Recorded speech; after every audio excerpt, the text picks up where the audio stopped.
Kolkata night রাইডার্সের জন্য অনেক বড় সুখবর। কলকাতা নাইট রাইডার্সের কোচিং স্টাফ বদলে যেতে পারে।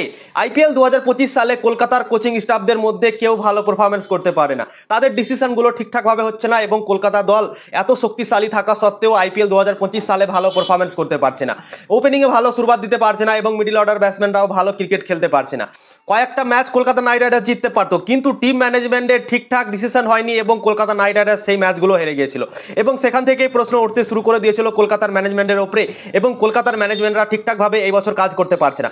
কি ডিসিশন নিচ্ছে না নিচ্ছে কিছুই বোঝা যাচ্ছে না, মাথা মুন্ডু কিছুই বোঝা যাচ্ছে না। এই আইপিএল 2025 সালে কাকে কোথায় ব্যাটিং করাতে হবে সেটাও মনে হচ্ছে ঠিকঠাকভাবে করতে পারছে না কলকাতার ম্যানেজমেন্ট। ওই জন্যই তো সব থেকে বড় প্রশ্ন উঠে গেছে কোচিং স্টাফদের মধ্যে এবং কলকাতা নাইট রাইডার্স এবং শাহরুখ খান এই কোচিং স্টাফদের রাখতে চাইছে না এবং পরিবর্তন করতে চাইছে এবং 2026 সালে নতুন কোচিং স্টাফদের ব্যবস্থা শুরু করে দিয়েছে এখন থেকেই কলকাতার ম্যানেজমেন্ট এবং শাহরুখ খান কলকাতার মালিক। তো শোনা যাচ্ছে কি এন মর্গানকে মেন্টর হিসেবে দেখছে কলকাতা নাইট রাইডার্স আইপিএল 2026 সালে এবং 2021 সালে কলকাতাকে ফাইনালে নিয়ে গেছিল নিজের ক্যাপ্টেন্সিতে এন মর্গান এবং সেই এন মর্গানকে আইপিএল 2026 সালে কোচ করতে পারে এবং চন্দ্রকান্ত পণ্ডিত যে আছে কলকাতার হেড কোচ তাকে বাদ দিয়ে দিতে পারে এবং তার জায়গায় নিয়ে আসতে পারে ইয়ান মর্গানকে। ইয়ান মর্গান অসাধারণ একটা প্লেয়ার, ইংল্যান্ডকে 2019-এ সে বিশ্বকাপ জিতিয়েছিল এবং কেকেআর দলকে 2021 সালে ফাইনালে অবধি নিয়ে গিয়েছিল।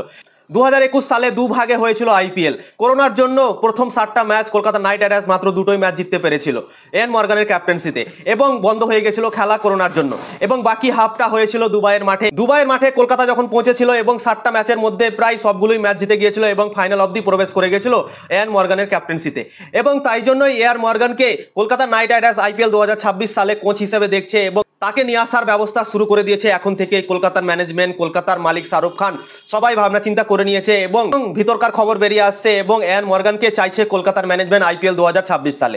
আইপিএল 2025 সালে ব্রাভো আছে, তারপর অভিষেক নায়ার আছে, চন্দ্রকান্ত পণ্ডিত আছে, এদের ভালো পারফরমেন্স হচ্ছে না। অভিষেক নায়ার তো 3-4টা ম্যাচ আগিয়ে এলো কলকাতা দলে, কিন্তু ডিজে ব্রাভোকে যে মেন্টর করা হয়েছে তার পারফরমেন্স খুবই বাজে হচ্ছে, সে দলকে জেতাতে পারে এবং 2024 সালে যে দল চ্যাম্পিয়ন হয়েছিল প্লেয়ার চেঞ্জ হয়নি আইপিএল 2025 সালে, মাত্র 3টে প্লেয়ারই চেঞ্জ হয়েছে এবং বাকি দল পুরো সেম আছে। তা সত্ত্বেও কলকাতার ম্যানেজমেন্টরা প্লেয়ারদের কাছ থেকে ভালো পারফরমেন্স বার করতে পারছে না।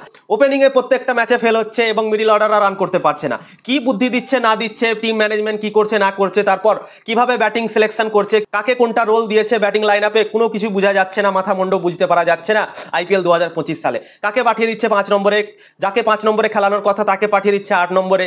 তো ঠিকঠাকভাবে ম্যানেজমেন্ট করতে পারছে না কলকাতা দলের যেগুলো কোচ এখন আছে বর্তমানে।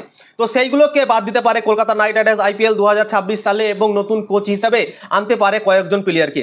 শোনা যাচ্ছে এখন কি এন মর্গানকে নিয়ে আসতে পারে এবং বাকি যে কাকে রাখবে কাকে বাদ দেবে এখন পর্যন্ত কোনো খবর আসেনি, কিন্তু মর্গানের কথা শোনা যাচ্ছে কি মর্গান আইপিএল 2025 সালে কেকেআর দলের কোচ হতে পারে এবং তাকে নিয়ে আসার জন্য এখন থেকেই ব্যবস্থা শুরু করে দিয়েছে কলকাতার ম্যানেজমেন্ট এবং কলকাতার মালিক শাহরুখ খান।